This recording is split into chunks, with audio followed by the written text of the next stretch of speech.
Finally we are back to our second lecture solution का। तो अब हम लोग ने लास्ट क्लास में राउल्ट्स लॉ देखा था, ठीक है ना, कि राउल्ट्स लॉ का पहला केस देखा था। What was that first case Raoult's law का? Sir there we have considered कि हमारा जो सॉल्यूट और सॉल्वेंट है दोनों के दोनों किसमें है? वॉलेटाइल सब्सटेंस है। Means when you will heat them both will go in a vapour form, वो हमने पढ़ लिया था। अब हम लोग को क्या देखना है कि अच्छा सर वहां पे मैंने एक उसका एक वेपर फॉर्म का एक इमेज होता है, एक डायग्राम होता है, वो हम लोग देख लेते हैं। तो सर पहले तो हम एक बार रिवीजन कर लेते हैं कि राउल्ट्स लॉ क्या था। That was nothing but your pressure will be directly proportional to its mole fraction, और ये जब प्रोपोर्शनलिटी हटती है then it is nothing but P A not into X A, ठीक है ना। ये कब होगा? जब ए वोलाटाइल होगा तभी तो। अगर A volatile होगा then only A will go in a vapor form and that time only it can apply the pressure. So A is your volatile, ठीक है ना। Suppose if B is also volatile, that is your, यही तो हमने माना है कि A first case में क्या होगा, A and B both are volatile substances. So obviously PB will be directly proportional to mole fraction of it. So what you will do, when you will remove this thing, you will get PB is equal to PB naught into XB when sir when B is also volatile. तो ये first case में क्या होगा कि A and B both are volatile, ठीक है ना। अब इसका जो टोटल प्रेशर होगा, अगर मान लेते हैं कि एक कंटेनर में ए के भी मोल्स हैं और बी के भी मोल्स हैं, सो टोटल प्रेशर जो होगा वो किसके इक्वल होगा? पी ए प्लस पीबी के इक्वल होगा। और पी ए कितना है? पी ए नॉट एक्स ए, और पीबी कितना है? पीबी नॉट एक्स बी है। अगर हम यहाँ से इसका अगर हम ग्राफ बनाते हैं तो ये ग्राफ किस तरीके का होगा वो हम लोग देख लेते हैं, ठीक है ना। तो यहाँ पर हम लोग मान लेते हैं कि सर ये जो ग्राफ है ना वो आपका किसका ग्राफ है? पीबी का। और ये ग्राफ आपका हो गया पीए का। और ये मान लेते हैं कि यहाँ पर ये मोल फ्रैक्शन जो है वो ए का कितना दे रखा है? मोल फ्रैक्शन जो है वो ए का हम यहाँ पर मान लेते हैं 0 होगा, और यहाँ पर मोल फ्रैक्शन बी का 0 होगा। And you know one concept, what is that sir? X A plus X B must be equal to 1। तो जब एक्स ए बराबर 0 है तो एक्स बी की वैल्यू यहाँ पर क्या हुई होगी? 1। And when X B is equal to 0 that time X A must be equal to 1। Why sir? Because X A and X B both must be equal to 1। Then correct और not? Correct है। Now you see one thing कि sir अगर ये ऐसे होगा then what we can say is that कि sir मुझे ये ग्राफ बनाना है, that is your P A is equal to P A not into X A वाला ग्राफ बनाना है। तो ये if you see that this graph is nothing but it is similar like Y is equal to M X वाला line है, and this one is also Y is equal to M X, correct और not? तो if you will draw this thing तो ये तो एक एक graph बनेगा ऐसे करके, जो यहाँ पर जो इसको इंटरसेक्ट करेगा this is nothing but your P A not, ठीक है। ये हो गया आपका पी ए नॉट। और अगर आप ये वाला का ग्राफ बनाएंगे तो again this is nothing but y is equal to M X, तो ये इस तरीके का हो जाएगा, ये हो जाएगा पी बी नॉट, ठीक है ना। कोई दिक्कत यहाँ तक नहीं है। और अगर if you see that okay and total pressure is nothing but P A naught X A plus P B naught X B, ये जो है this line is nothing but P A naught X A and this line is nothing but P B naught X B. If you join these two line then this one will be your pt, that is your pa naught xa plus pb naught xb। ये आपको graph याद रखना है, ठीक है ना, कि ये इस तरीके का ग्राफ होता है राउल्ट्स लॉ का फर्स्ट केस का, when both A and B are volatile in nature, ठीक है ना। When both A and B are volatile in nature that time this one will be the case, ठीक है। ठीक है, तो यहां तक अगर आप समझ चुके हुए हैं तो ठीक है। तो उसके बाद हम लोग केस 2 देखेंगे, इसको आप नोट डाउन कर लीजिए।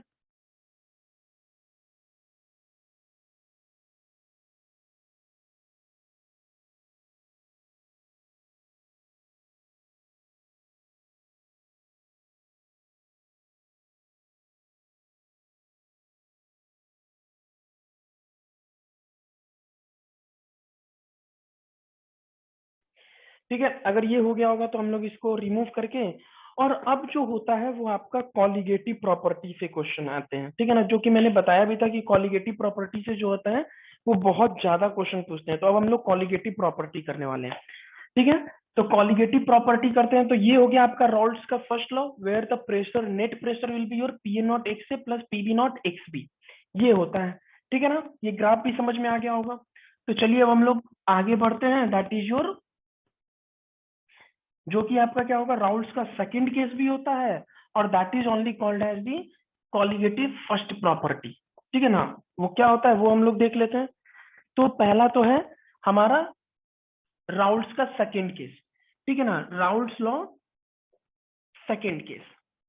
ठीक है ना, सेकंड केस क्या होगा राउल्ट्स का, कि राउल्ट्स का जो सेकंड केस होता है ना, वो ये होता है कि जहां per your solute will be non-volatile, any one will be your non-volatile and other will be your volatile.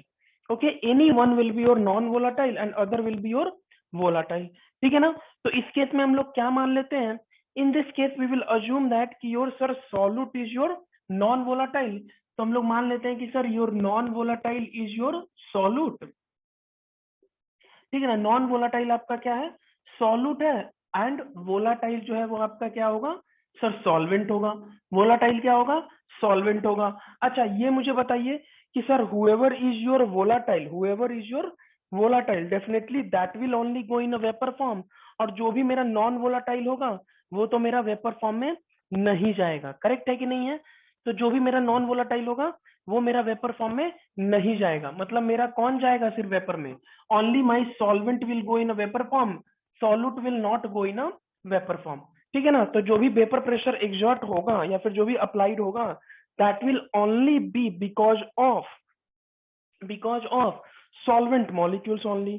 ठीक है, तो चलिए इसी को जो है ना हम लोग क्या बोलते हैं, अब देखो पहले क्या होता था कि sir in earlier cases two molecules were there, A and B both were going in a vapor form, so both were applying the pressure, now only one will go, so what will happen, your vapor pressure will get decreased, obviously it will get decreased।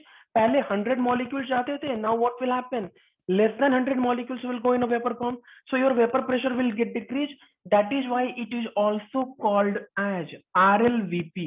और यही आपका colligative का first property होता है, इसी को हम लोग क्या बोलते हैं, this one we call it as relative lowering of vapour pressure, relative lowering of vapour pressure. क्योंकि यहां पर आपका प्रेशर क्या हुआ, डिक्रीज हुआ। क्यों डिक्रीज हुआ, क्योंकि सर अब इसमें एक सॉल्यूट जो है ना वो वेपर फॉर्म में नहीं जा रहा है। ठीक है ना, इसके कारण से ये हो गया। इसको अगर हम लोग समझते हैं तो पहले क्या केस था सर, पहले ये था कि अगर कोई एक कंटेनर है, सपोज करिए कि इसमें ये सारे के सारे जो थे ना वो मॉलिक्यूल जो थे ना वो क्या थे कि when you will heat them all were ready to go in a vapour form, all were ready to go in a vapour form.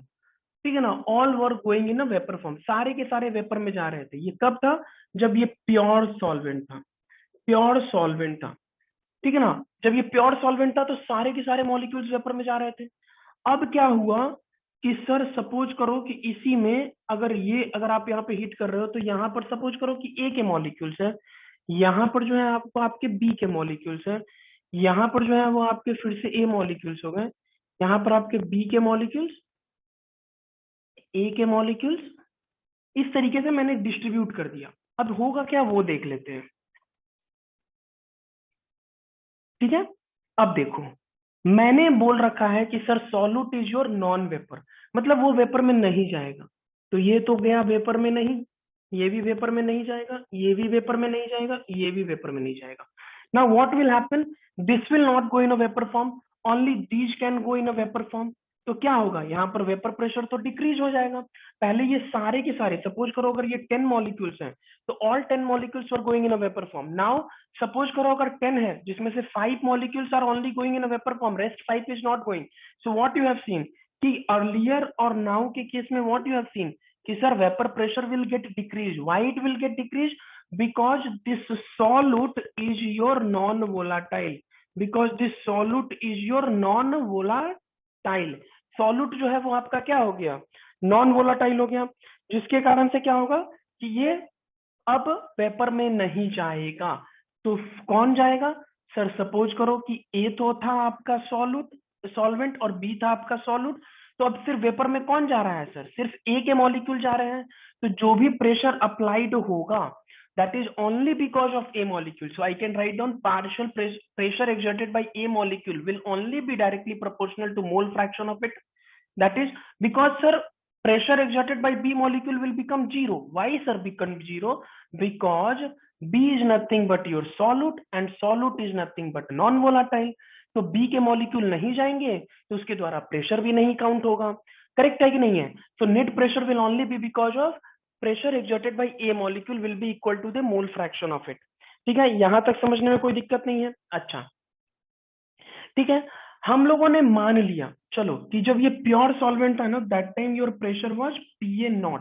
उस टाइम पर जो भी प्रेशर था वो हो गया आपका PA0, और अब जो प्रेशर हो रहा है वो हो गया आपका क्या, PA. ठीक है ना, पहले जो प्रेशर था वो कितना था, PA0, और अब प्रेशर जो है वो कितना हो गया, PA. तो यहाँ पर तो प्रेशर में डिक्रीमेंट हो रहा है ना, there is a decrement in the pressure.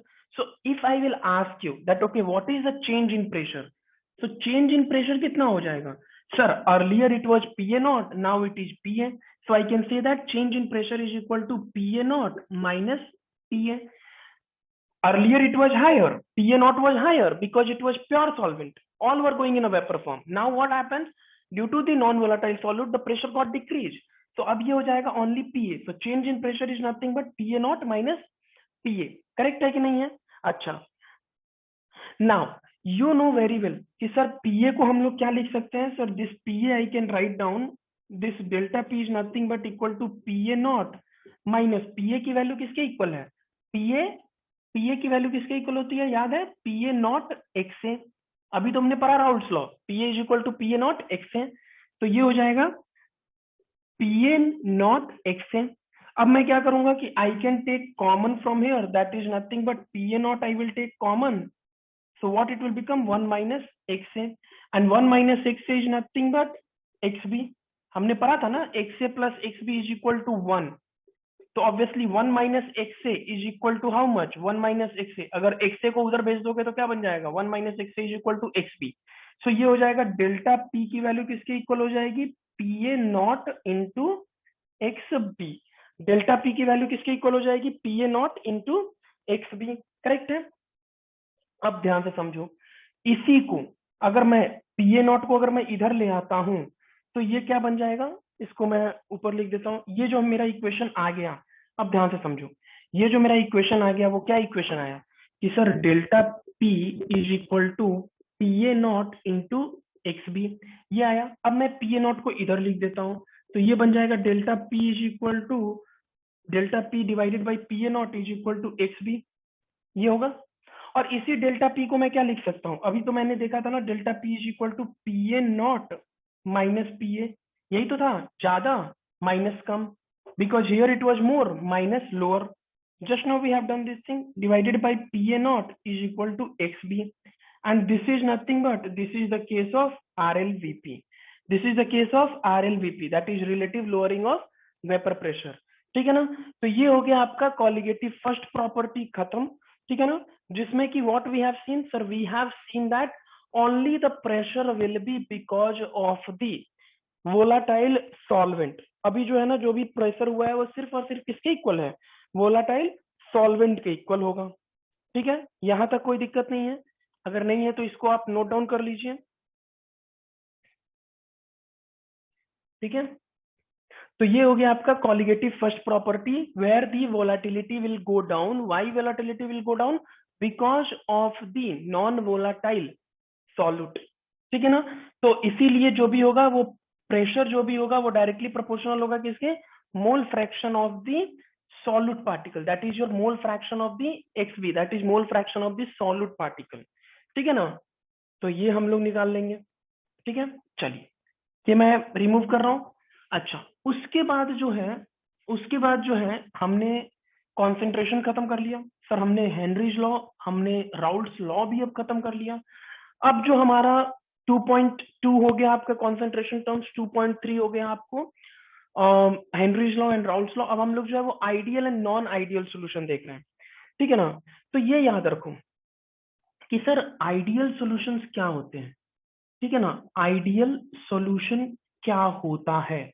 ठीक है ना, ideal solution is those solution which obeys the Raoult's law.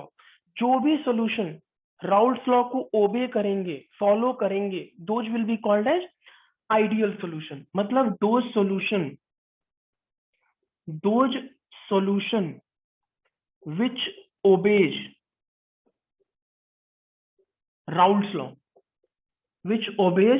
Raoult's law, are called as ideal solution,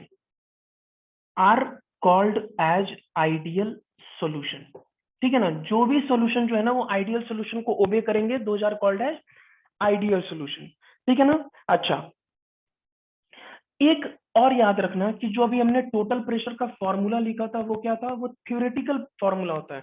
whichever the values that you are calculating it through the formula are called as theoretical pressure. That is your P theoretical. Just now we have seen what was that. That is your P total, nothing but PA naught XA plus PB naught XB। Sir यही तो हमने निकाला था अभी total pressure, PA not XA plus PB not XB, और ये आप निकाल रहे हैं फॉर्मूला के through, that is why it is your theoretical pressure, ठीक है ना। और अगर आइडियल सॉल्यूशन में और प्रैक्टिकल, सपोज करो कि आपने ये थ्योरेटिकली कुछ प्रेशर की वैल्यू निकाल ली, ठीक है ना, and after that what you have done, you have measured the pressure with an instrument. मान लो कि आपने बैरोमीटर यूज किया, ठीक है ना, और उस बैरोमीटर से भी अगर आपने प्रेशर मेजर किया, अगर आपको वो थ्योरेटिकल प्रेशर के इक्वल आ गया, then it will be ideal solution। मतलब P theoretical, if P theoretical becomes P observed, that is your practical value के इक्वल हो जाता है, then it is ideal solution। तब वो क्या कहलाएगा, ideal solution कहलाएगा।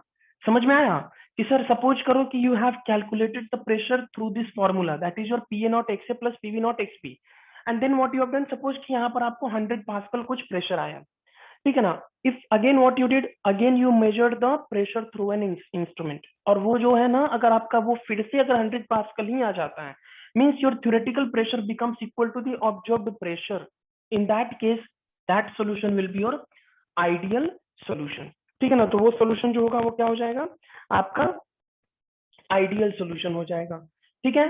अब देखो एक और चीज याद रखना कि इसका जो ग्राफ होगा वो हमारा नॉर्मल जो ग्राफ होता है राउल्ट्स लॉ का वो वही होगा, ठीक है ना। कौन सा ग्राफ सर, ये जो होता है वो आपका पीबी का होता है और ये होता है आपका पीए, ठीक है ना। यहाँ पर एक्स की वैल्यू होती है 0, एक्स बी बराबर होता है 1, यहाँ पर क्या होता है एक्स बी बराबर 0 और एक्स की वैल्यू होती है 1।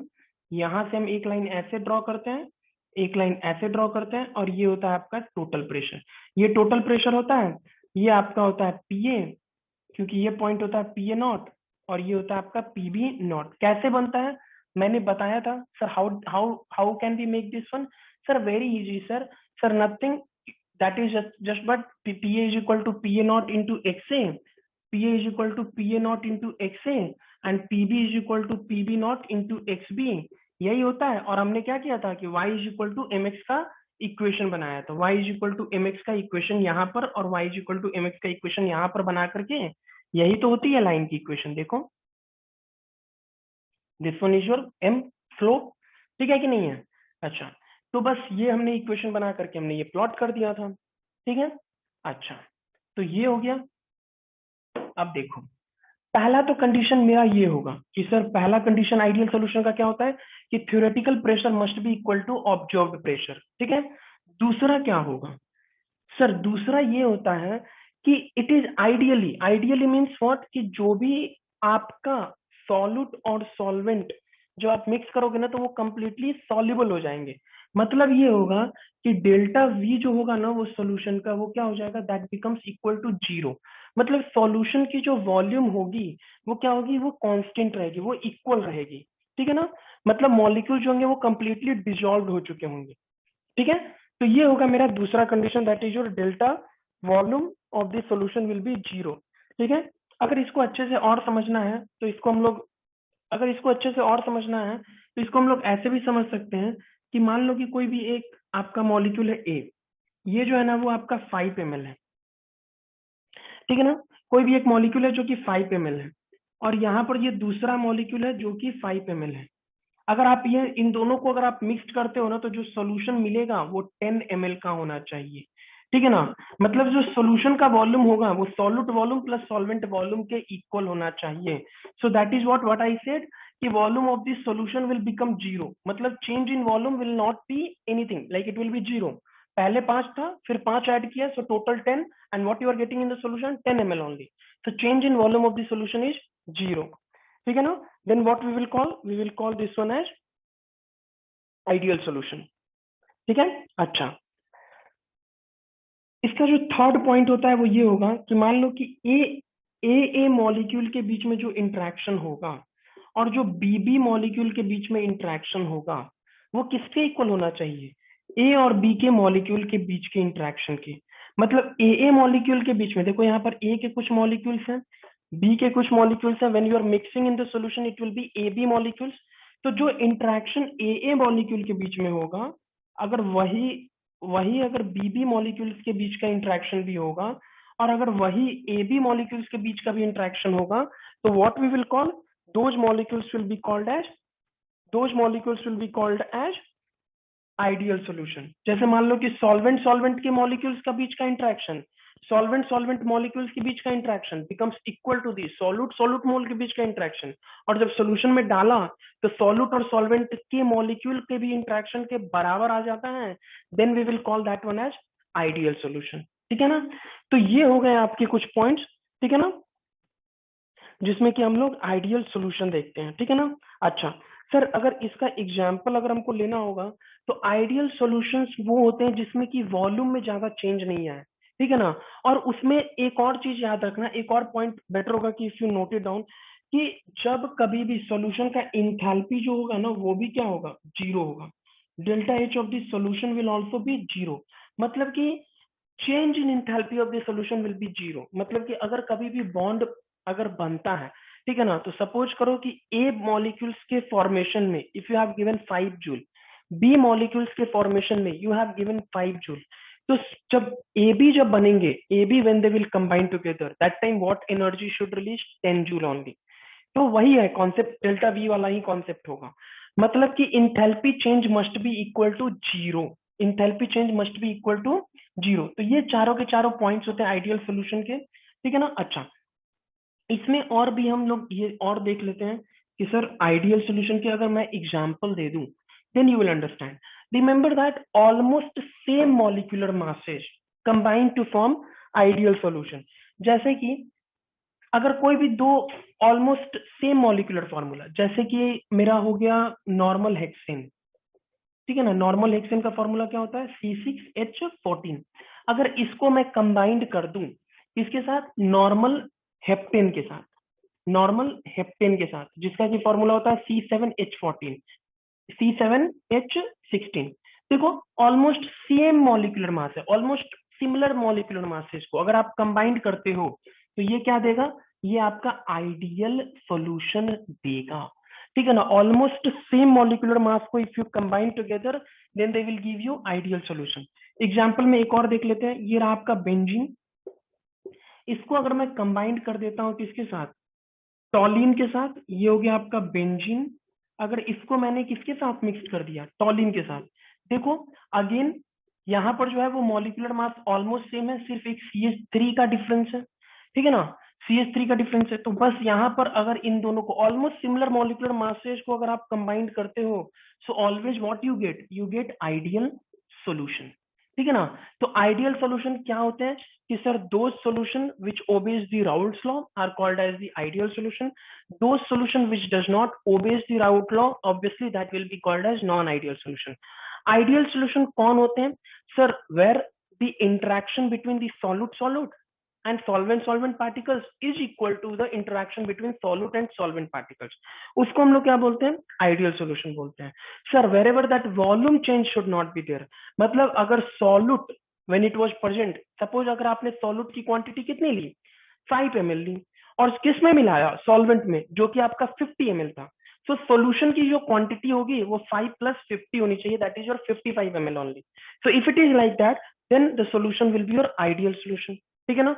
Enthalpy change should not be, it should always be great, it should always be equal to zero, ठीक है ना। तो मान लो कि कोई भी ए बॉन्ड को if you are breaking that AA bond, उस समय you have taken almost suppose 10 joule of energy. अगर आपको BB के molecules को if you have to break then you have utilized 20 joule of energy. So the new bond whichever like which got formed AB, उस समय भी energy कितनी release हुई होगी? That is your 10 + 20, that is your 30 joule of energy release होनी चाहिए. तो in that cases what I will say कि sir in that cases what I will say कि जो इंथैल्पी चेंज होगा वो क्या होगा? जीरो के इक्वल होगा. करेक्ट और not? So remember this thing कि ये सारे पॉइंट्स होंगे वो आपके आइडियल सॉल्यूशन के हो जाएंगे. ठीक है ना? और एक और चीज कि जो भी आप थ्योरेटिकल प्रेशर निकालते हो that must be equal to observed pressure. जो भी आप इंस्ट्रूमेंट से निकालते हो उसके बराबर होना चाहिए. तो ये हो गया आपका आइडियल सॉल्यूशन. ठीक है ना? अब आते हैं नॉन आइडियल सॉल्यूशन. तो क्या होता है non ideal solution? Sir those solution which does not obeys the Raoult's law are called as non ideal solution. तो नॉन आइडियल सॉल्यूशन कौन होंगे?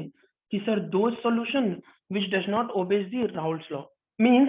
और एक और चीज हम जानते हैं कि sir in this case P theoretical should not be equal to P observe. ठीक है ना? That is for sure. मतलब कि जो भी आप फॉर्मूला से निकालते हो that is P theoretical is equal to P A naught X A plus P B naught X B, that should not be equal to the pressure observe through the instrument. Instrument मतलब barometer. जिससे भी आप अगर instrument से जो भी आप pressure निकालते हो अगर वो थ्योरेटिकल प्रेशर के बराबर नहीं आ रहा है then it is non ideal solution. ठीक है ना? Then it is non ideal solution. अब अगर वो नहीं आ रहा है तो we will have two conditions. What is that two condition? Sir first one कि सर फर्स्ट वन क्या हो जाएगा कि अगर मान लेते हैं कि जो भी आपने इंस्ट्रूमेंट से जो भी प्रेशर ऑब्जर्व किया है that is your P observed value if it comes greater than the theoretical pressure. ठीक है ना? और दूसरा केस ये होगा कि P observed comes lesser than the P theoretical.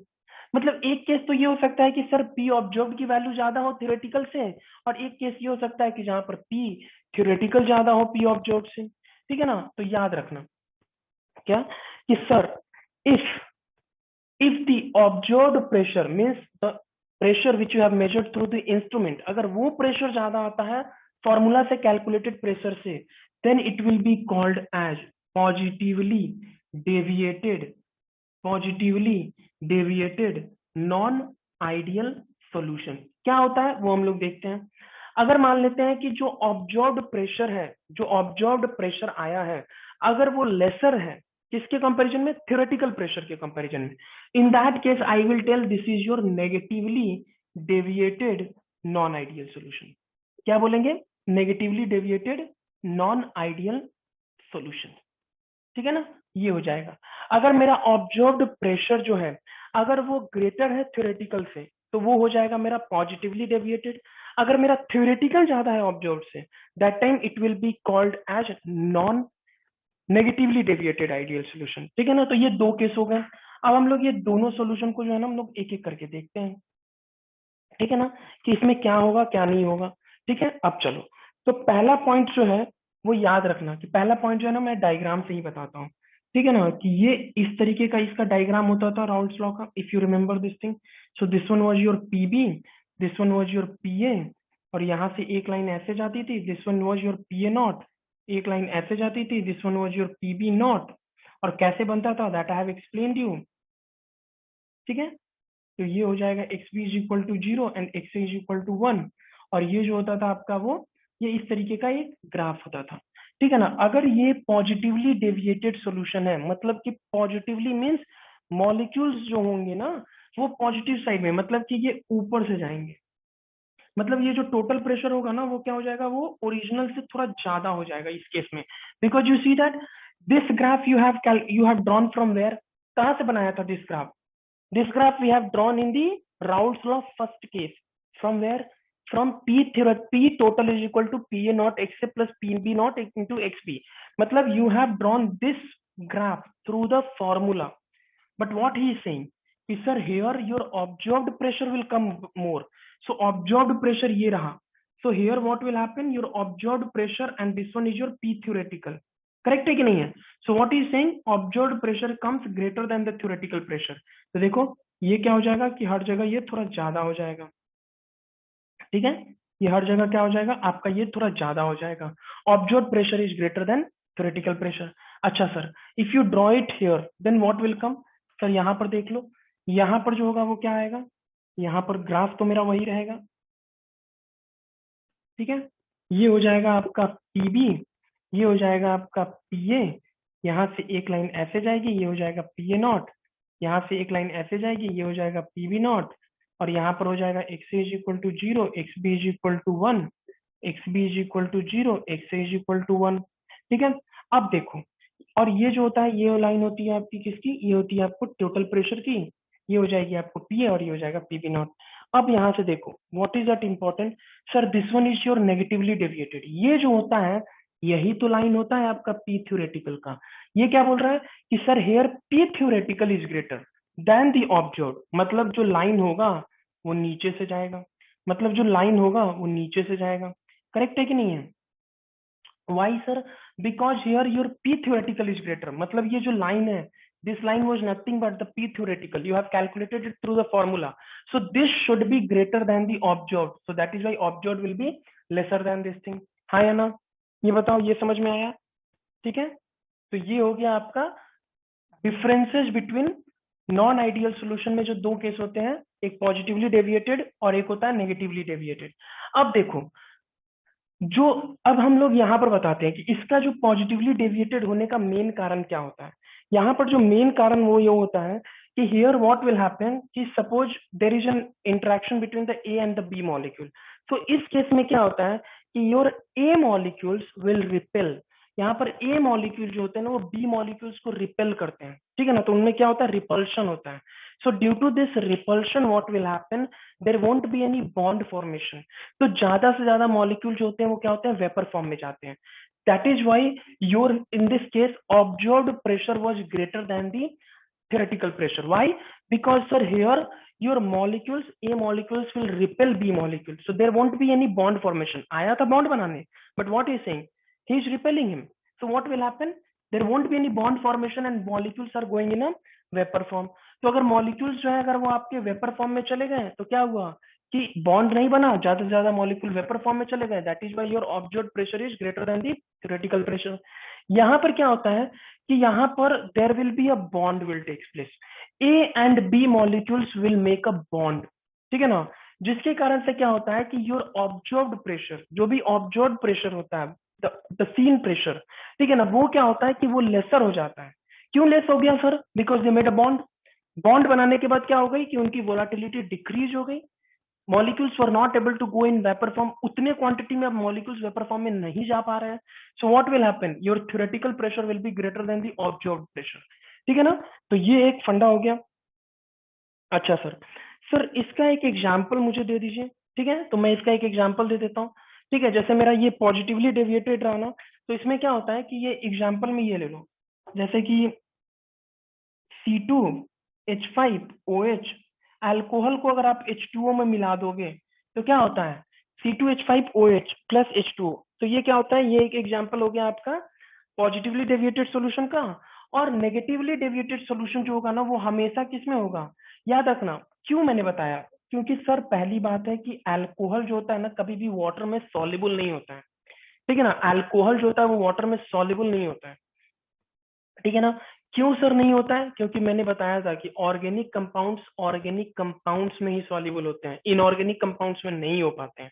C2H5OH क्या है, आपका ऑर्गेनिक सॉल्वेंट्स है, तो वो ऑर्गेनिक सॉल्वेंट्स में ही सॉल्युबल होगा, ठीक है ना। अगर ये मान लेते हैं कि ये मेरा नेगेटिवली डेविएटेड है, तो मैंने क्या बताया कि here they make a bond, ठीक है ना। तो कोई भी आयनिक कंपाउंड जो होते हैं, जैसे ही when you will put them in water, what will happen, they will get dissociated into its free ions. मतलब कि if I will put HCl, कोई भी एक एसिड को अगर आप वाटर में डालोगे तो HCl you know that it's an ionic acid, तो ये क्या होगा, ये H plus and Cl minus में ब्रेक हो जाएगा, and what will happen, they will form a bond, और ये क्या हो जाएगा, ये सॉल्युबल हो जाएगा। That is the reason what will happen, the pressure will get decrease. क्यों डिक्रीज हो जाएगा, क्योंकि सर ये आयनिक सॉल्वेंट है HCl, when it will go it will get dissociated into H plus and Cl minus, और ये अपना bond बना लेगा, ठीक है ना। तो जिसके कारण से इसकी क्या हो जाएगी, ये कम हो जाती है, ठीक है। उसके बाद आ जाते हैं, उसके बाद अगर हम लोग बाकी सब डिस्कस करते हैं, ये तो हो गया आपका फर्स्ट पॉइंट, ठीक है। दूसरा जो होता है वो हम लोग देख लेते हैं, इसके डिफरेंसेस भी कभी कभी ये लोग पूछ देते हैं। तो so suppose if they ask you the differences, that time you can right it down कि क्या क्या डिफरेंसेस होंगे, ठीक है। तो फर्स्ट केस तो हमने देख लिया। अब हम लोग दूसरा केस देखते हैं। तो दूसरा केस में आप ये भी चाहो तो लिख सकते हो कि यहाँ पर जो होते हैं वो ए मॉलिक्यूल जो होते हैं वो A molecule will repel B molecule, ठीक है। या फिर आप अगर उसको लिखना चाहते हो तो क्या लिख सकते हो दूसरे लाइन में, यू कैन राइट डाउन कि intermolecular force of attraction will be weak. Intermolecular force of attraction, intermolecular force of attraction किसके बीच में, किसके बीच में, intermolecular force of attraction in A B, मतलब ए और बी का जो मॉलिक्यूल होता है इज वीकर, ठीक है ना, is weaker as compare to A and B B, as compare to A and B B, ठीक है ना। मतलब कि ए बी का जो मॉलिक्यूल्स होता है their intermolecular force of attraction is weak, so what will happen, obviously it's weak, so it will आराम से it can go in a vapor form, ठीक है ना। अच्छा, so here it will be ulta, here what will happen sir, here it will be nothing but it will be your stronger, so intermolecular force of attraction in AB is stronger as compared to AB, तो ये आप लिख सकते हो intermolecular force of attraction, ठीक है ना, किसके बीच में, in AB is stronger as compared to, is stronger as compared to AA and BB, यहां तक कोई दिक्कत नहीं है। अच्छा ठीक है, तो ये हो गया आपका 2 पॉइंट। तीसरा पॉइंट में क्या हो जाएगा कि सर यहां पर जो होता है चूंकि bond is weak, so what will happen, they will not get dissolved properly, so they will not get dissolved so properly, so what will happen, delta V of the solution will be greater than 0, why sir greater than 0, because solute and solvent are not dissolved, ठीक है ना। अगर वो dissolve नहीं हो पाएगा, example के तौर पे देख लो कि सपोज करो if I give you water, okay, and in that what you do, you put some salt in it, अगर आप उसको सॉल्ट डालोगे तो देखना कभी भी वाटर का लेवल इंक्रीज नहीं होता है, because it is soluble in water, ठीक है ना, वो सॉल्युबल हो गया, that will what happen, your that volume will not get increased. Suppose करो कि in that case, another case, what I did, I took a glass of water and in that what you have added, so you have added this time sand, तो क्या होगा, water का level increase हो जाता है, क्यों, क्योंकि sir salt तो डिजोल्व नहीं होता है, तो salt will not dissolve, so which ever will get dissolve there volume will be remain same, volume remain same. लेकिन अगर डिजोल्व नहीं हुआ, अच्छा वॉल्यूम क्यों सेम हो जाता है, क्योंकि सर वाटर मॉलिक्यूल्स के बीच में भी गैप्स होते हैं, सो what will happen, those salt molecules will go into that gap, और वो गैप में जाकर के वो सॉल्युबल हो जाते हैं। सो जो आपका सैंड होता है वो ऐसा नहीं करता है, तो then what will happen, your volume will get increase. यहाँ पर क्या होता है, यहाँ पर ये स्ट्रांग होता है जिसके कारण से वॉल्यूम जो होता है वो नहीं बढ़ता है, ठीक है ना, क्योंकि ये तो सॉल्युबल होता है, तो volume of the solution will be less than 0। अच्छा सर ये when it will be equal to 0 in ideal case, in ideal solution this one will be equal to 0, ठीक है। अच्छा तो ये हो गया आपका एक ये हो गया, ठीक है। अच्छा अगर आप चाहो तो ये ऊपर वाला पॉइंट जो है ना वो भी यहाँ पर लिख सकते हो, क्या sir, P observed is greater than P theoretical and here you can write down P observed is less than P theoretical, ठीक है ना। और अगर आप चाहो तो एक और पॉइंट ऐड कर सकते हो इंथैल्पी का लेकर के, इंथैल्पी के बारे में क्या लिख सकते हो कि volume of the solution is greater then 0, so obviously what will happen, delta H of the solution is greater than 0 and in this case delta H of the solution will be lesser than 0, ठीक है ना। तो ये हो गए आपके पूरे 5 points जो कि आते हैं क्वेश्चन में, and if you want you can add one more, that attraction और रिपल्शन वाला जो मैंने बोला था, ओके। तो ये हो गया आपका ideal and non ideal solution, you can note down,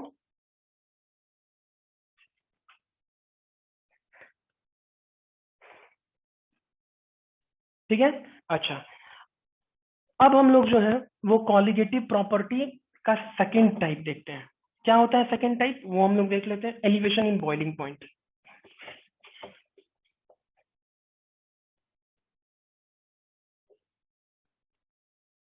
ठीक है।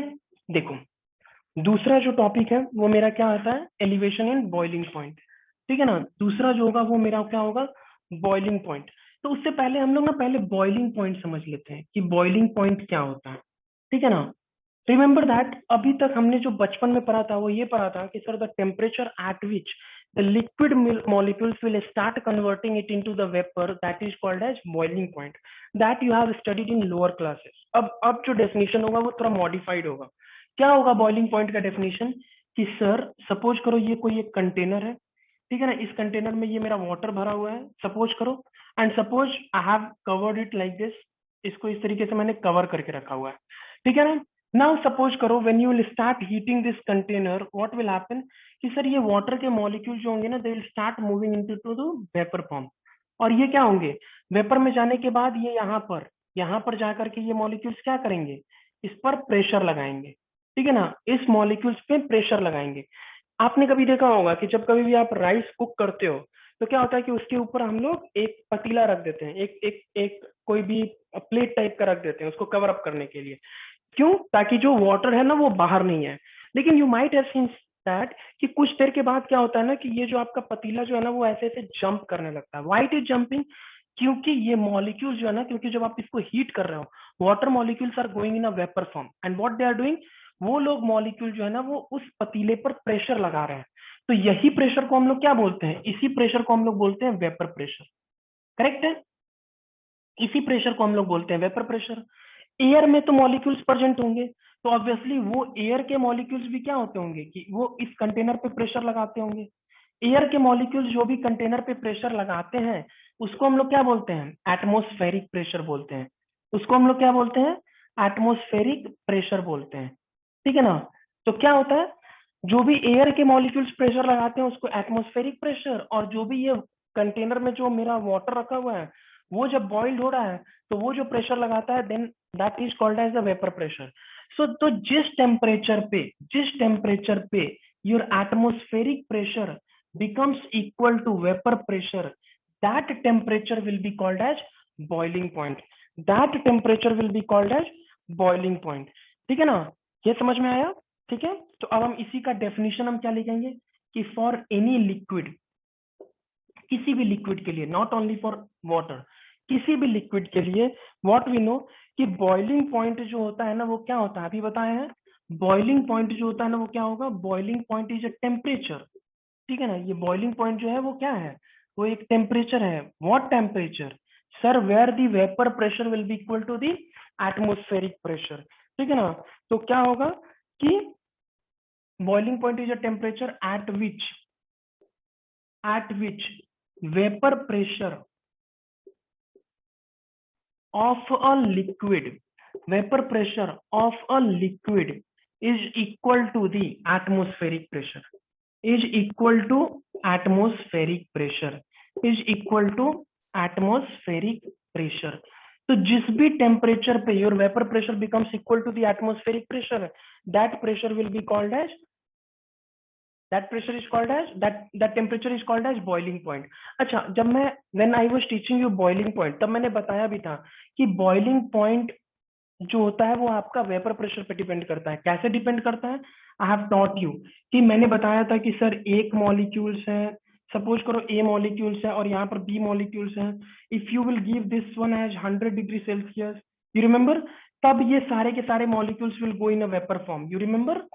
And here suppose if you will give the boiling, suppose if boiling point is 60 degree Celsius only, और अगर आप इसको हीट करते हो कहाँ तक, सिर्फ 60 डिग्री सेल्सियस तक, तो सारे के सारे मॉलिक्यूल्स वेपर में चले जाएंगे. This we have discussed just now, correct. अच्छा, तो what we have understood from there कि sir if boiling point, if you will decrease the boiling point, vapor pressure will get increased. Vapor pressure will get increased when, sir, when you decrease the boiling point. बताया था मैंने ना कि कोई भी एक दो कंटेनर है, एक कंटेनर में ए मॉलिक्यूल्स है, दूसरे कंटेनर में बी मॉलिक्यूल्स है. सपोज करो इस वाले का टेम्परेचर कितना दे रखा है 100 डिग्री सेल्सियस, और इस वाले टेम्परेचर का कितना दे रखा है 60 डिग्री सेल्सियस. तो जब आप इसको 100 डिग्री सेल्सियस तक हीट करोगे तभी इसके मॉलिक्यूल्स वेपर में जाएंगे, लेकिन इस वाले का बॉइलिंग पॉइंट सिर्फ 60 डिग्री सेल्सियस है. तो if you heat only till 60 degree Celsius, all molecules जो भी होंगे इसके अंदर के अंदर वो सारे के सारे वेपर में चले जाएंगे. मतलब what you understood? Sir I understood one thing कि if boiling point is less vapour pressure will be high. यही हम लोगों ने समझा कि अगर बॉइलिंग पॉइंट कम होगा तो वेपर प्रेशर हाई होगा. ठीक है. अच्छा, मतलब यहां से अगर आप देख सकते हो तो ये मान लेते हैं कि ये मेरा एक प्रेशर रहा, ये प्रेशर रहा, और ये मान लेते हैं कि ये 1 एटमॉस्फेरिक प्रेशर है. ठीक है ना। इसको मैंने क्या मान लिया कि ये मेरा जो है वो 1 एटमॉस्फेरिक प्रेशर है, ठीक है ना। अब मान लेते हैं कि कोई भी एक लिक्विड है यहाँ पर ए, तो ये जो होगा वो ये यहाँ पर जाएगा। तो जहां पर भी इसकी टेम्परेचर जो होगी, वेपर प्रेशर जो भी होगी, ये होगा आपका वेपर प्रेशर। जहां पर भी इसका vapour pressure equal to 1 atmospheric pressure, that will be the boiling point, that will be the boiling point. और सपोज करो ये आपका बी हुआ, तो आई नो दैट कि क्या व्हाट आई नो दैट कि sir if you decrease the boiling point, vapour pressure will also, if you decrease the boiling point, vapour pressure will get increase. मतलब boiling point जितना कम होगा, vapour pressure उतना ही ज्यादा होगा। Correct और not? So what you have seen कि sir यहाँ पर क्या हो जाएगा, ये हो जाएगा आपको TB2। मतलब कि sir if you decrease the vapour pressure, देखो यहाँ पर वेपर प्रेशर को जैसे ही मैंने क्या किया, डिक्रीज किया, तो क्या हो गया, वेपर प्रेशर को जैसे ही आपने डिक्रीज किया, ये वेपर प्रेशर को पहले यहाँ पर था VP1 और ये क्या हो गया आपका VP2। जैसे ही मैंने वेपर प्रेशर को डिक्रीज किया, what you have scene, boiling point आपका बढ़ गया, बॉइलिंग पॉइंट आपका क्या हो गया, बढ़ गया। सो अगर वेपर प्रेशर डिक्रीज किया तो boiling point will get increase, ठीक है ना। वेपर प्रेशर को डिक्रीज किया तो क्या हो गया, boiling point will get decrease. तो ये हो गया आपका डायग्राम। अब हम लोग जो है ये समझ गए, ठीक है। अब हम लोग देखते हैं कि sir now you see that कि what we have seen it here, ठीक है। हम लोग जो है अब उसके केस को डिफाइन करते हैं, ठीक है ना। जो इसका केस होता है वो हम लोग अब डिफाइन कर रहे हैं, ठीक है ना। अब देखो कि एक चीज याद रखना, ठीक है ना, कि अब मान लेते हैं कि सपोज करो कि सपोज वी हैव 2 कंटेनर, ठीक है ना, we have 2 container. Sir this is your A container, this is your B container, ठीक है। Now in this case what we have done कि सपोज करो कि there is only one solvent is there, only solvent is there, ठीक है ना, सिर्फ solvent है, ये हो गया आपका प्योर सॉल्वेंट। इस 20 केस में क्या है कि सर सॉल्वेंट भी है और साथ साथ आपका सॉल्यूट भी प्रेजेंट है, ठीक है ना। ये आपका सॉल्वेंट भी है और यहाँ पर आपका सॉल्यूट भी प्रेजेंट है। तो क्या हो जाएगा sir, what will happen that I will tell you कि अब देखो whenever you will heat this compound, जब भी आप इसको हीट करोगे, और एक इस केस में अगर आप इसको हीट करोगे, ठीक है ना, तो प्योर में हमेशा हम लोग लगा देते हैं PN0, ठीक है ना, PN0, ठीक है ना। अब देखो कि जब कभी भी व्हाट विल हैपन कि सर यहाँ पर when it is in pure state all will go in a vapour form, ये हम लोगों ने पहले ही पढ़ रखा है। लेकिन जैसे ही आप सॉल्यूट डाल दोगे तो what will happen, obviously there will be some interaction between solute and solvent particles. So what will happen, the volatility will get decrease, मतलब वेपर प्रेशर डिक्रीज हो जाएगा। मतलब वेपर प्रेशर अगर डिक्रीज हो जाता है तो बॉइलिंग पॉइंट क्या हो जाएगा, बढ़ जाएगा। सो इस केस में वी नो दैट कि sir solute is added, solute plus solvent both are added,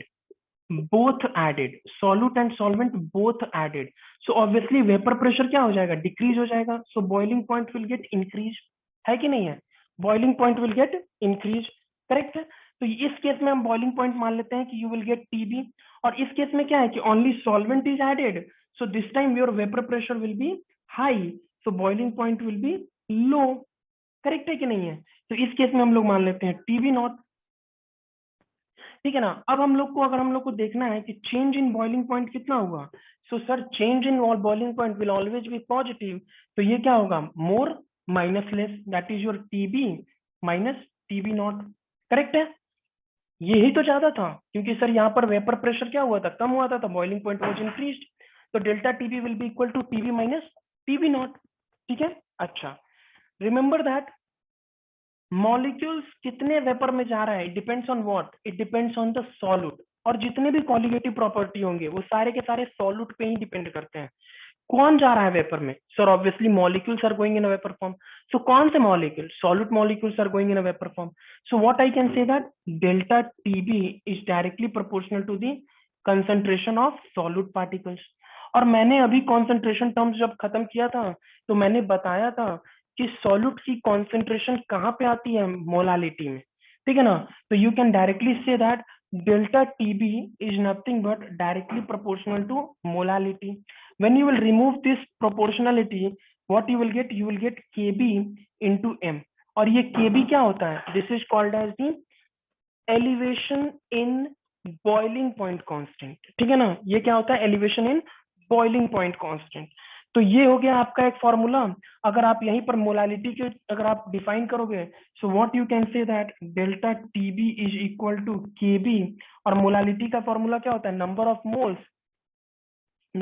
moles that is your of the solute, that is your WB by MB, ठीक है ना, into weight of the solvent, but this should be in kg, ठीक है ना। तो ये आपका formula हो गया।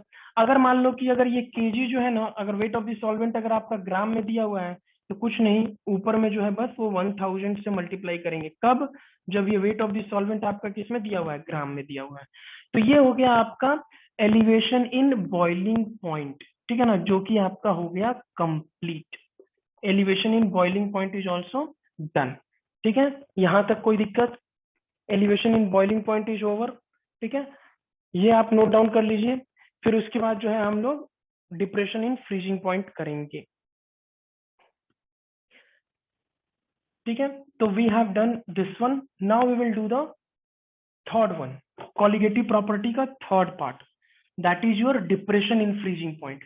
It is more like similar like your boiling point only, it is more similar like boiling point only. So there what we will do, just freezing point हमको पढ़ना है। तो फ्रीजिंग पॉइंट पढ़ने से पहले we will see that okay what is the definition of freezing point, ठीक है ना। तो फ्रीजिंग पॉइंट क्या होता है कि same thing whatever you have studied in boiling point, same thing will be in the freezing point only, same concept we are going to use। मतलब freezing point क्या होता है, it is a temperature at which, same thing, it is a temperature at which vapor pressure of the liquid, at which vapor pressure of the liquid, ठीक है ना, liquid का vapour pressure जो होगा वो किसके इक्वल हो जाएगा, is equal to vapour pressure of the liquid is equal to vapour pressure of the liquid is equal to vapour pressure of the solid state, बस vapour pressure of the liquid is equal to vapour pressure of solid state. मतलब जहां पर भी अगर vapour pressure liquid का vapour pressure of the solid state के equal हो गया, then what will happen, then that will be your freezing point. Sir example if you see that water is nothing but it will melt at 0 degree Celsius। तो उस समय क्या होता है कि whatever the vapor pressure applied by the water molecule, if it becomes equal to the vapor pressure of the solid molecules, then that point will be your freezing point, ठीक है ना। अब इसमें भी वही होगा जो कि पहले होता था। अगर हम इसका डायग्राम देख लेते हैं, so सपोज करो कि यहाँ पर वेपर प्रेशर हुआ and this one is your freezing temperature. Here what we are doing, suppose if you wanted to convert any substances in the solid form, तो हम लोग क्या करते हैं, हम लोग टेम्परेचर को घटाते हैं, we reduce the temperature, ठीक है ना। अगर हम लोग यहाँ पर घटा रहे हैं, सपोज करो एक सब्सटेंस में you are reducing the temperature, in the second case also suppose you are reducing the temperature, और ये जहां पर भी ये कट होता है ना, that is called as the freezing temperature, that is called as the freezing point, ठीक है। तो अब हम लोग देखते हैं कि लाइक फ्रीजिंग टेम्परेचर में क्या होता है। नाउ यू टेल मी कि सर हमारा जो डेल्टा टीएफ होगा वो किसके इक्वल होगा। Sir in boiling point delta TB was equal to TB minus TB naught. Why TB, because sir TB was कि वेपर प्रेशर जो होता है ना वो मेरा बॉइलिंग पॉइंट जब डिक्रीज होता है तो वेपर प्रेशर मेरा इंक्रीज होता है।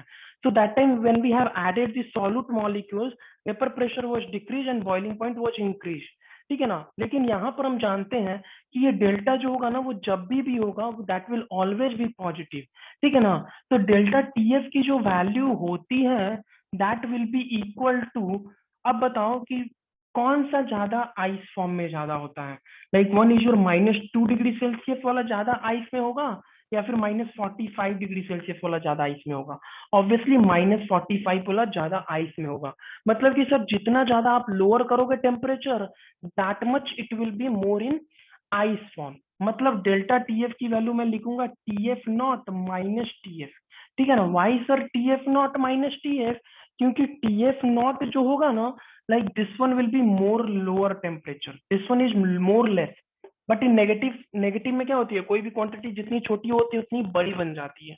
So same concept, means this one will be the delta TF is equal to TF naught minus TF. अभी मैंने बताया था कि सारी की सारी colligative property depends on the solute concentration. Delta TF will again be depending on the solute concentration. ठीक है ना, आपने कितना उसको आइस में कन्वर्ट करा है that will B depend on the solute concentration. और सॉल्यूट कॉन्सेंट्रेशन जो होता है वो किसके इक्वल होता है, मोलालिटी के डायरेक्टली प्रोपोर्शनल होता है। If you remove this molality you will get a constant that is your Kf into molality. Kf is nothing but depression in freezing point constant. ठीक है ना, ये होता है depression in freezing point constant. Now it will be delta Tf की जगह पर what you can write down, Tf naught minus Tf is equal to Kf into molality क्या होती है, number of the moles of the solute that is your Wmb by Mb into weight of the solvent in kg. Weight of the solvent in kg. But suppose if in the question they have given weight of the solvent in gram, so you write down gram into 1000. ये हो जाएगा। तो ये हो जाएगा आपका formula delta TF का। तो ये हो गया आपका कौन सा, ये आपका हो गया third colligative property that is your depression in freezing point. ये हो गया आपका depression in freezing point. Same concept हुआ। यहाँ पर क्या होता है कि फ्रीजिंग पॉइंट की जो टेम्परेचर होती है दैट विल बी लोअर, वो कम होगी। ठीक है ना, तो ये होगा आपका डिप्रेशन इन फ्रीजिंग पॉइंट। ठीक है, सेम कॉन्सेप्ट है, कुछ भी नहीं मैंने यूज किया। अच्छा, एक और चीज जो मैं दिखाना चाहता था, okay, that I will show you. Remember that कि डिप्रेशन इन फ्रीजिंग पॉइंट में हम लोग यहाँ पर क्या यूज करते हैं, केएफ यूज करते हैं। और एलिवेशन इन बॉइलिंग पॉइंट में हम लोग क्या यूज करते हैं, वो हम लोग यूज करते हैं टीबी, केबी यूज करते हैं। अगर मान लेते हैं कि कोई भी एक वाटर है, ठीक है ना, वाटर क्या है, कोई भी एक मेरा एक सॉल्वेंट दिया हुआ है, ठीक है ना, तो उसके लिए obviously we will have freezing. Water को हम लोग फ्रीज आइस में भी कन्वर्ट कर सकते हैं और वाटर को हम लोग वेपर में भी कन्वर्ट कर सकते हैं। तो जब वो आइस में कन्वर्ट होगा that time you have to use K, और जब वो वेपर में कन्वर्ट होगा that time you have to use K भी। तो आपको क्या यहाँ पर मैं दिखाना चाहता हूँ कि जनरली जो केएफ की वैल्यू होती है ना, वो आपको होती है 1.08 के इक्वल होती है, 1.08 के इक्वल होती है। जबकि केबी की वैल्यू जो होती है ना, वो आपको 0.52 डिग्री सेल्सियस पर मोल के इक्वल होती है। ठीक है ना, तो व्हाट यू हैव सीन कि sir always remember one thing, Kf will always be greater than Kb, Kf will always be greater than Kb, Kf will always be greater than Kb. ये बस याद रखना है।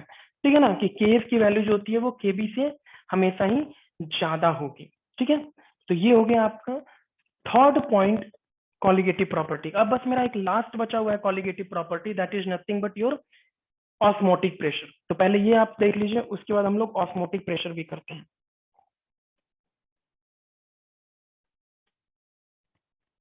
ठीक है, अब चलो लास्ट टॉपिक जो है कॉलिगेटिव प्रॉपर्टीज का, वो क्या हो गया, वो हो गया आपका ऑस्मोटिक प्रेशर। ठीक है, अब देखो लास्ट कॉलिगेटिव प्रॉपर्टीज हो गया ऑस्मोटिक प्रेशर। ठीक है ना, ऑस्मोटिक प्रेशर, इसको हम लोग पाई से रिप्रेजेंट करते हैं। ठीक है ना, अब ये ऑस्मोटिक प्रेशर क्या होता है वो हम लोग देख लेते हैं।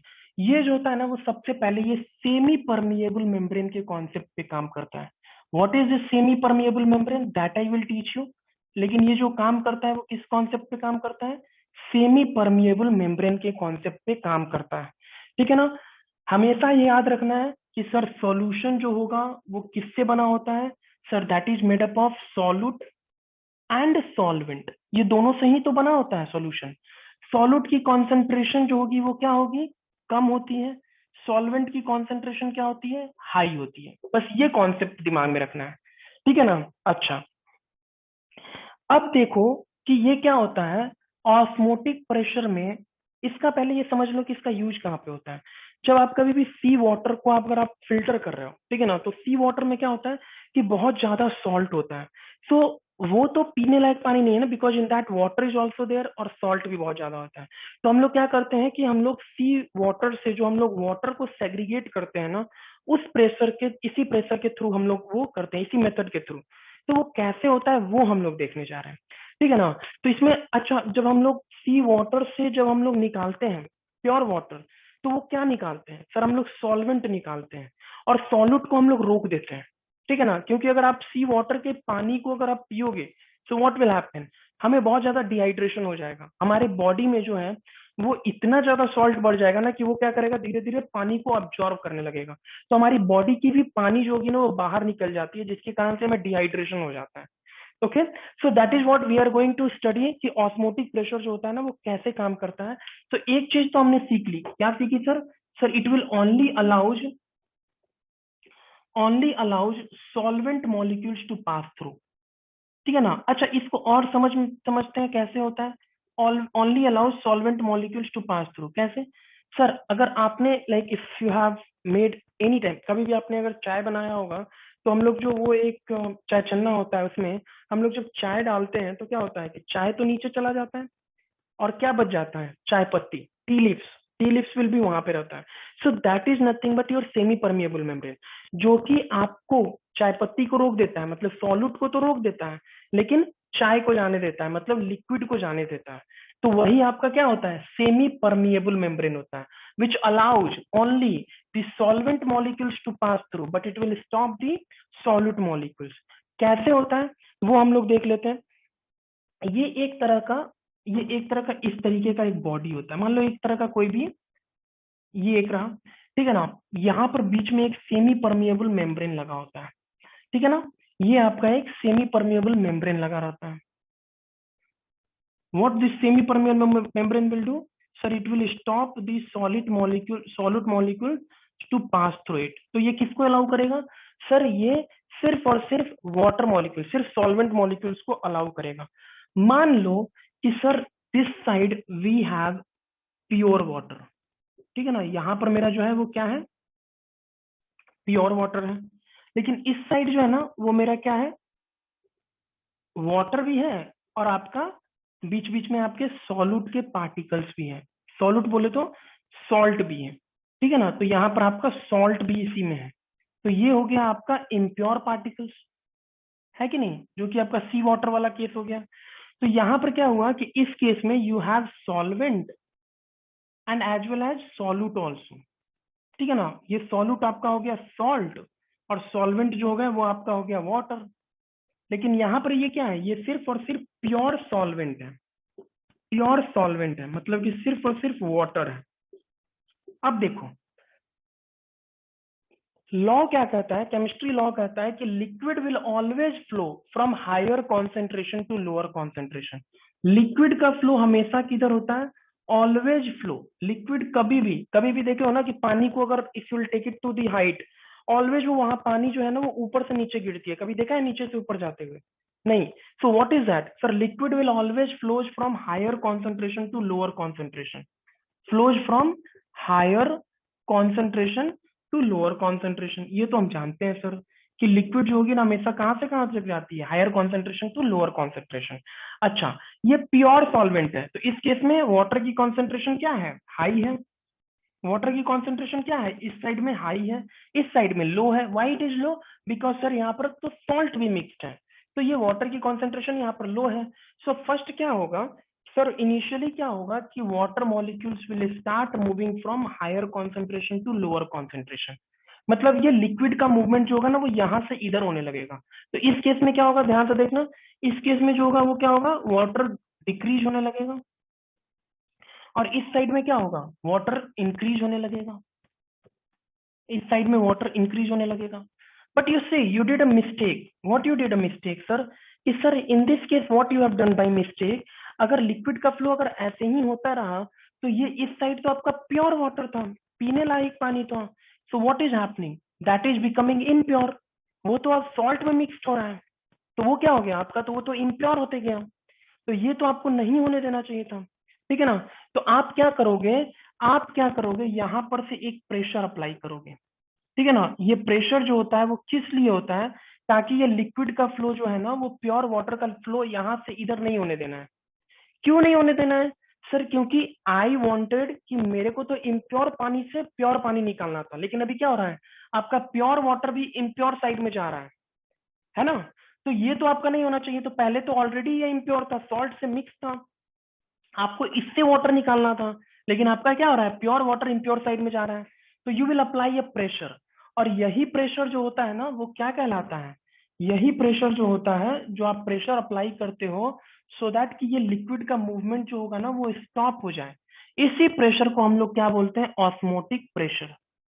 ठीक है ना, इस प्रेशर को हम लोग क्या बोलते हैं, ऑस्मोटिक प्रेशर। तो ये ऑस्मोटिक प्रेशर जो होता है वो हम लोग क्यों अप्लाई करते हैं, सर ऑस्मोटिक प्रेशर हम लोग अप्लाई करते हैं ताकि ये लिक्विड का जो फ्लो है वो प्योर सॉल्वेंट से इम्प्योर सॉल्वेंट तक जाना बंद हो जाए। ओके, करेक्ट है, ठीक है। तो अच्छा, जो मैंने बताया था कि liquid flows from higher concentration to lower concentration, ठीक है ना, उसी को हम लोग क्या बोलते हैं, ऑस्मोसिस प्रोसेस भी बोलते हैं। तो ऑस्मोसिस का हम लोग डेफिनेशन लिख लेते हैं, क्या होता है, osmosis is nothing but when liquid flows from higher concentration to lower concentration, higher concentration to lower concentration. और कैसे पास हो रहा है, how this liquid is going, through this semi permeable membrane. इसको हम लोग क्या बोलते हैं, semi permeable membrane which only allows liquid to pass through it. Semi permeable membrane जो कि क्या करेगा, semi permeable membrane which only allows liquid, सिर्फ और सिर्फ ये वाटर को अलाउ करेगा पास होने के लिए। क्योंकि यहाँ पर क्या होता है ना, नेट होता है, नेट विल बी देयर। जैसे कि आपका चाय छन्ना में कैसे होता है कि that will only allow the tea leaves to go through it, sorry that चाय को जाने देता है, टी लीव्स को स्टॉप कर देता है। मतलब it will only allow the liquid molecules to pass through, it will stop the solute molecules. So when liquid flows from higher concentration to lower concentration through semi-permeable membrane, through semi-permeable membrane is called as osmosis. Through semi-permeable membrane is called as osmosis. ठीक है ना। अच्छा, अब आपने क्या करा कि sir इस प्रोसेस को आपने रोकने के लिए क्या किया कि आपने एक प्रेशर अप्लाई किया। ठीक है ना, तो ये प्रेशर जो होता है ऑस्मोटिक प्रेशर होता है। तो ऑस्मोटिक प्रेशर को भी हम लोग डिफाइन कर लेते हैं कि क्या होता है osmotic pressure. Sir osmotic pressure is nothing but it is the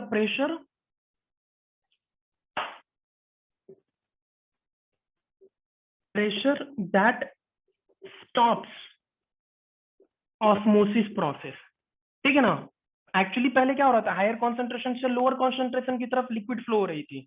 तो जो भी आप प्रेशर अप्लाई करते हो ऑस्मोसिस प्रोसेस को रोकने के लिए, that process is called as osmotic pressure. ठीक है ना, that process is called as osmotic pressure. और ऑस्मोटिक प्रेशर को हम लोग क्या डिनोट करते हैं, पाई से। ठीक है ना, तो ये जो होता है आपको पता होगा पीवी इज इक्वल टू क्या होता है, एनआरटी। अभी यहाँ पर प्रेशर की जगह पर आपने क्या अप्लाया, कौन सा प्रेशर, पाई। और ये वॉल्यूम को आप इधर ले जाओ तो N by V R T. ठीक है ना, तो ये एन बाई वी जो होता है वो आपका क्या होता है, number of moles by volume, that is your molarity. Molarity क्या है, कॉन्सेंट्रेशन है, तो that I have denoted with C. So pi is equal to C R T. मतलब ऑस्मोटिक प्रेशर जो होता है वो किसके इक्वल होता है, concentration into universal gas constant R की वैल्यू क्या होती है, 8.314 जूल पर केजी केल्विन। मतलब ये क्या होता है, ये आपका होता है यूनिवर्सल गैस कांस्टेंट। और ये टी क्या होता है, टेम्परेचर होता है। ठीक है ना, तो ये पाई की वैल्यू जो होती है वो सी आर टी के इक्वल होगी। यहां तक तो समझ में आ गया। अच्छा, ठीक है, अब मैं इसको हटा देता हूं ताकि हम लोग आगे अब समझ सकें। तो ये ऑस्मोटिक प्रेशर, ऑस्मोसिस, ये सब तो समझ में आ गया। ठीक है, चलो अब देखो कि अब हुआ क्या कि sir,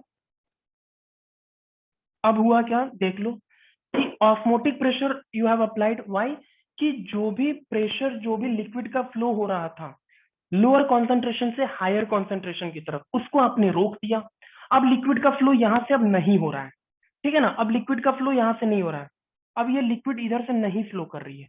but your work was not to stop this flow. आपका वर्क क्या था कि सर जो भी वाटर में, जो भी वाटर के साथ जो भी सॉल्ट पार्टिकल्स मिक्स्ड हैं उसको आपको फिल्टर करना था। So what you will do, again if you apply one more pressure. ठीक है ना, अगर आपने ये प्रेशर को अगर आपने और बढ़ाया, कितना बढ़ाया, इतना बढ़ाया कि वो प्रेशर जो भी आपने अप्लाई किया, अगर वो प्रेशर अगर आपने ऑस्मोटिक प्रेशर से ज्यादा कर दिया, ठीक है ना, आपने क्या किया, ऑस्मोटिक प्रेशर से तो बस प्रेशर मैंने अप्लाई किया तो लिक्विड का मूवमेंट बस बंद हो गया।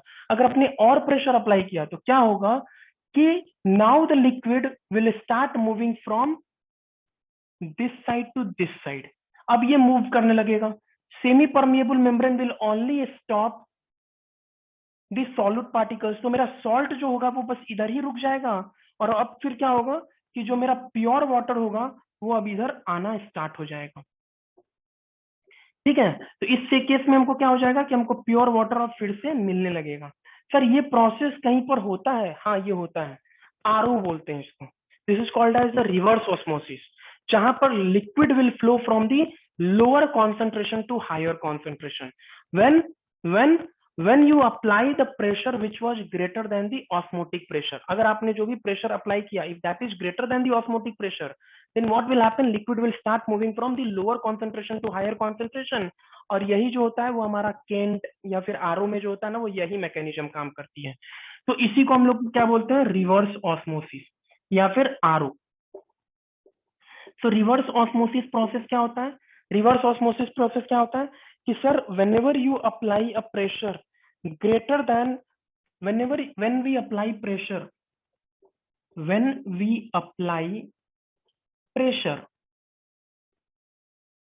greater than the osmotic pressure, greater than osmotic pressure, ठीक है ना, ग्रेटर देन ऑस्मोटिक प्रेशर, और ऑस्मोटिक प्रेशर मेरा क्या था, पाई, ड्यू टू विच, जिसके कारण से क्या होता है, due to which liquid will start moving from lower concentration to higher concentration, due to which liquid will start moving from lower concentration to higher concentration, moving from lower concentration to higher concentration is called as reverse osmosis.